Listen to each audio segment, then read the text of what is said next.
UKLO 1 year masters. No IELTS required up to 5 years visa. High visa success rate.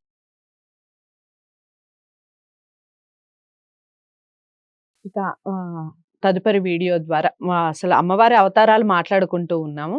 అయితే వీడియోని కాస్త లెంతీగా కాకుండా కొంచెం షార్ట్‌గా అందరికీ అర్థమయ్యే విధంగా చెప్పాలన్న ఉద్దేశంతో దుర్గా అమ్మవారి విశిష్టతకి సంబంధించి వీడియోస్ కంప్లీట్‌గా చేద్దామన్న తాపత్రయం. మీరు చెప్పండి, దుర్గా అమ్మవారి యొక్క అవతారాలు 3 అవతారాలుంటాయి. గాయత్రి మాతని, అలాగే మన మహిషాసురమర్దిని, అలాగే విజయదశమి రాజరాజేశ్వరి.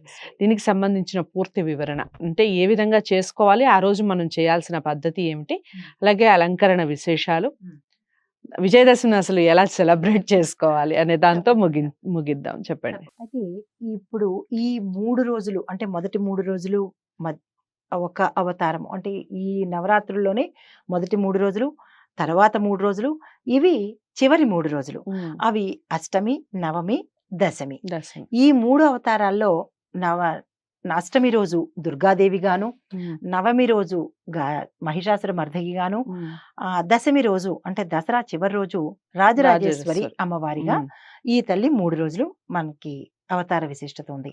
అయితే దసరా లేక దేవీ నవరాత్రులు అని అనుకున్నప్పుడు ఈ ఈ ఈ అవతారంలో మనం లాస్ట్ రోజు ఏం చేస్తాము? ఆయుధ పూజ, సెమీ పూజ, ఇంకా మిగతా పూజల కన్నా ఎక్కువగా చేసుకుంటాము. మొదటి రోజంతా మనకి గమనించారో లేదో, మనిషికి సంబంధించినవి, లౌకికానికి సంబంధించినవి చేశాము. మనిషికి మానవుడికి సంబంధించినవి.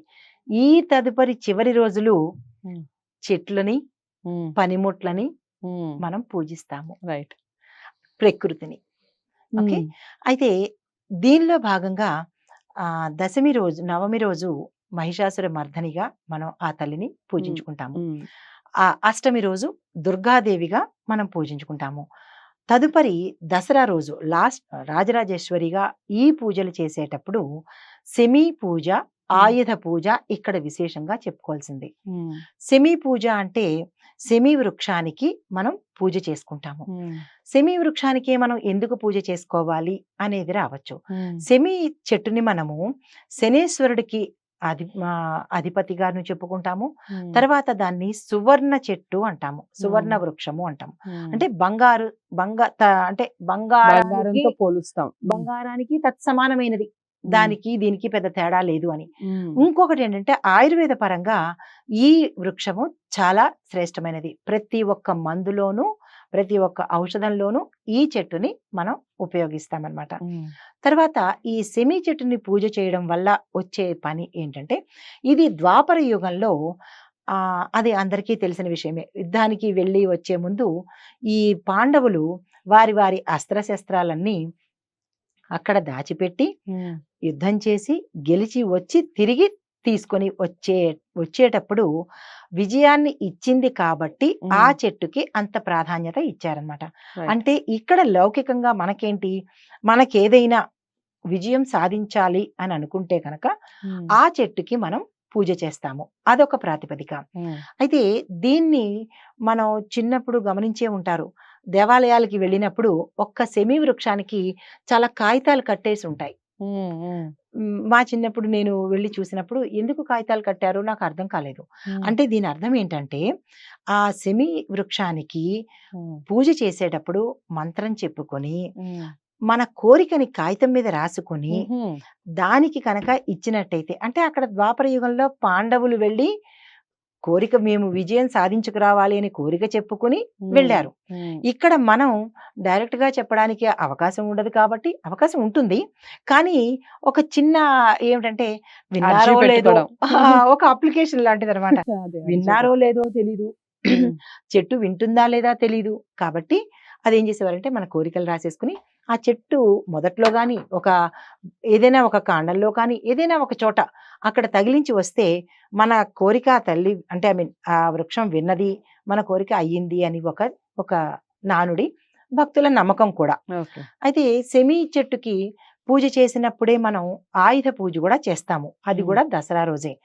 ఆయుధ పూజ చేయడం అంటే ఏముంది, జనరల్ గా కార్లు, ఇవి వాహనాలు అవే, లేదా అంటే ఎవరెవరు ఏ వృత్తిలో ఉన్నారో ఆ వృత్తుల తాలూకా కత్తులు, కటార్లు, గొడ్డళ్ళు, వడ్రంగి పని చేసేవాళ్ళు వాళ్ళ వృత్తులు, వ్యవసాయదారులేమో రైతులకు అంటే ట్రాక్టర్లు ఇట్లాంటివి. కానీ అవి ఎలా పూజ చేస్తాం? ఏదో బొట్టు పెట్టేస్తాం, దండ వేసేస్తాము, అయిపోయింది అని అనుకుంటాం. కాదు, దానికి కూడా నియమ నిబంధనలు ఉన్నాయి. ఎలా చెయ్యాలి అనేది కూడా దానిలో చెప్పబడింది. ఎట్లా చేయాలి అంటే, ముందు రోజు అంటే రేపు చేస్తామనగా ముందు రోజు ఆ పనిముట్లనన్నిటినీ శుభ్రంగా కడుక్కోవాలి. కడిగి ఆ రోజుకి ఉంచేసి, అంటే మళ్ళా వాడకూడదు. కడిగేసిన తర్వాత దాన్ని మళ్ళా వాడకూడదు. తెల్లవారి లేచి శుచిగా తలస్నానం చేసి, ఎలాగా మనం దసరాకి చేసుకుంటాం కదా, అలాగే ఈ చేసిన తర్వాత తెల్లని వస్త్రాలు మాత్రమే ధరించి, ఆ రోజు ఏమున్నా సరే మనకి పండగ నిమిత్తంగా ఓకే, కానీ ఈ ఆయుధ పూజ చేసేటప్పుడు తెల్లని వస్త్రాలు ధరించి, అక్కడ మనం ఏం చెప్పాలి అంటే, మనం దేనికోసం అవి చేస్తున్నాము, కార్లు కానీ, స్కూటర్లు కానీ, ఈ ఆయుధాలు కానీ, వాటి వల్ల మనకి భద్రత కావడం కోసము, వాటి వల్ల ప్రమాదాలకు లోను కాకుండా ఉండడం కోసమని మనం ఆయుధ పూజ చేస్తాం. అంటే ఆయుధ పూజ చేయమన్నారు కదా అని చేసేయడం కాదు, ఇలా చెయ్యాలన్నమాట. అయితే ఆ ఆయుధాలకి పసుపు రాసి గంధం పెట్టి, అంటే మొత్తం అంతా కాదు సుమా, ముందు మాత్రమే. పసుపు రాయమన్నారు కదా అని కారంతా పసుపు అని కాదు. అయితే ముందు భాగంలో పసుపు రాసి గంధం పెట్టి కుంకుమ పెట్టి, అమ్మవారికి మనం ఎట్లాగైతే పూజ చేసుకుంటామో వాటికి కూడా అలాగే పూజ చేసుకుని మనం మన సంకల్పం చెప్పుకోవాలి. నాకు మీ వల్ల ఎటువంటి ప్రాణహాని కలగకూడదు, వీటి వల్ల నాకే కాకుండా ఇతరులకి కూడా ప్రాణహాని కలగకూడదు అని సంకల్పం చెప్పుకోవాలి. ఇది ఆయుధ పూజ ఉన్న వెనకాల రహస్యం అన్నమాట. అయితే మరి ఆయుధాలు ఉన్న వాళ్ళే చేస్తారు, మరి మిగతా వాళ్ళ పరిస్థితి ఏంటి అంటే, ఇప్పుడు ఐటీ కంపెనీలో ఉండే వాళ్ళు ఉన్నారు, ల్యాప్టాప్స్ ఉపయోగించే వాళ్ళు ఉన్నారు.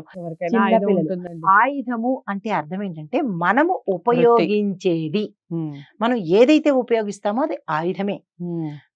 నరకడానికి చంపడానికే ఆయుధాలు కాదు, మనం ఉపయోగించే పనిముట్టు ఏదైనా సరే ఆయుధంగా చెప్పబడింది అనమాట.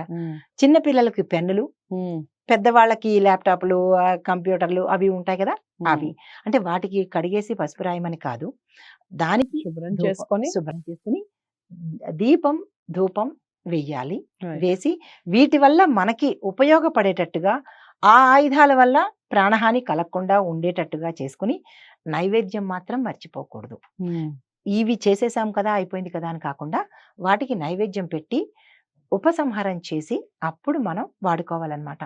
ఇది ఆయుధ పూజ. ఇలా పెట్టాలి కూడా చెప్పేది. తెల్లని పదార్థము కానీ, ఏదైనా తెల్లని పదార్థము కానీ, లేదు అంటే పాలని అయితే చాలా విశిష్టత. పాలని మాత్రమే పెట్టుకుంటే ఇంకా చెప్పాల్సిన పనే లేదు. పాలు ఎందుకంటే స్వచ్ఛతకి గుర్తు, తర్వాత ఏంటంటే ప్రశాంతానికి ప్రతీక. కలర్ కూడా వైట్ కలర్. అదొకటి ఏంటంటే ఆయుధాల నుంచి మనని కాపాడేది. ఎరుపు రంగు పెడితే, ఎరుపు రంగు మన జనరల్ గా దేనికి అనుకుంటాము, డేంజర్ కి. కాబట్టి వాటి వల్ల మనకి ఏ డేంజర్ ఉండకూడదు, అందుకని తెలుపుకు సంబంధించింది పెట్టొచ్చు, పాలకు సంబంధించింది పెట్టొచ్చు అన్నమాట. ఈ దీనిలో ఓం మహిషాసుర మర్దిన్యై నమః, ఇది అమ్మవారి మహిషాసుర మర్దిని. అంటే నవమి రోజు. మరి అష్టమి రోజు ఏ మంత్రం చెప్పాలి? అష్టమి రోజు ఎరుపు రంగు పూలతో కానీ, ఎరుపు రంగు వస్త్రం, పూర్తి ఎరుపు రంగే వాడాలి, కలగలిపిన ఎరుపు కాదు. వాడి అమ్మవారికి ఓం దుమ్ దుర్గాయై నమః అనే మంత్రం చెప్పొచ్చు. లేదు అంటే గనక దుమ్ దుర్గతి నాశిన్యై నమః అని చెప్పొచ్చు. ఈ 2 మంత్రాలు చేస్తాము. తర్వాత మనకి మహిషాసుర మర్దని గురించి అయిపోయింది. తర్వాత రాజరాజేశ్వరి అమ్మవారు.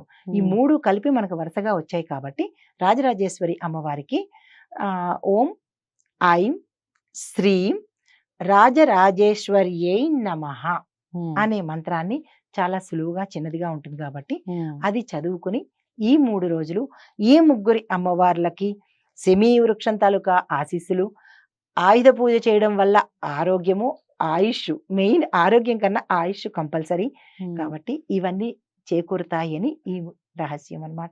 ఇది చాలా అంటే విశిష్టత. చాలా చక్కగా చెప్పారు. అసలు నవరాత్రుల యొక్క విశిష్టత తెలిసింది అందరికీ కూడా. చాలా చక్కటి వివరణ ఇచ్చారు. మీరు కూడా తెలుసుకున్నారని అనుకుంటున్నాను. అమ్మవారి అవతారాల్లో ముఖ్యంగా మనందరికీ గాయత్రి మంత్రం యొక్క విశిష్టత తెలిసే ఉంటుంది. తెలుసుకొని వాళ్ళు తెలుసుకునే ప్రయత్నం చేయండి. వీలైతే అమ్మవారి గాయత్రి మంత్రాన్ని ఒకసారి జపించే ప్రయత్నం చేయండి. ఇక నవమి నాడు ఎలాంటి పూజలు చేసుకోవాలి, దశమి నాడు ఏ విధంగా ఉండాలి, ఆయుధ పూజ విశిష్టత, శమీవృక్ష విశిష్టత, ఈ విషయాలన్నీ కూడా తెలుసుకున్నాం. ఇక తదుపరి వీడియోలో మనం తెలంగాణ రాష్ట్రానికి సంబంధించి కాకుండా దేశవ్యాప్తంగా ప్రాచుర్యం పొందినటువంటి పండుగ బతుకమ్మ పండుగ. బతుకమ్మ పండుగ విశిష్టత రఘుప్రియ గారు ఏం మాట్లాడతారు దానికి సంబంధించి తెలుసుకునే ప్రయత్నం చేద్దాం. ఇంతవరకు సెలవు. వీడియోని లైక్ చేసి అందరికీ షేర్ చేయండి. నమస్తే.